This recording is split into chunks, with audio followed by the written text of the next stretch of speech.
ஒரு இயற்கை எழில் கொஞ்சக்கூடிய காட்சி. ஒரு பக்கம் எரிமலை, இன்னொரு பக்கம் பனிமலை, இரண்டையும் பார்க்கலாம்.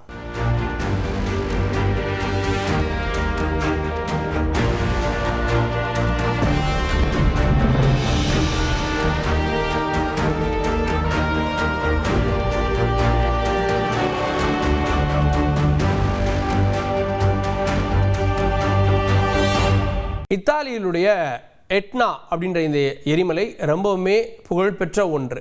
அடிக்கடி இந்த எரிமலை வெடிக்கும். ஆனால் இப்போ அங்கே சூழல் என்ன தெரியுமா?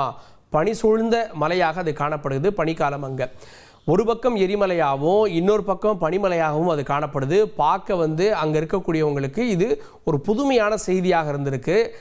லாவா ஒரு பக்கம் இறங்கி வர, பனி ஒரு பக்கம் இறங்கி வர, இயற்கையுடைய அதிசயமாக இதை பார்க்குறாங்க. அந்த காட்சிகள் தான் இது. அடுத்த செய்தி சீனாவில் இருந்து. சீனாவில் விளக்கு திருவிழா கொண்டாடப்பட இருக்கு. பெய்ஜிங்கில் வீதிகள் தோறும் வண்ண விளக்குகளால் அவங்க அலங்கரிச்சிருக்காங்க.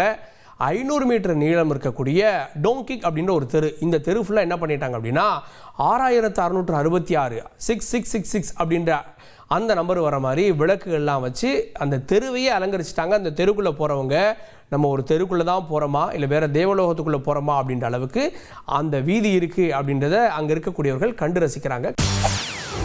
செய்திகளை உடனுக்குடன் தெரிந்து கொள்ள உடனே சப்ஸ்கிரைப் பண்ணுங்க.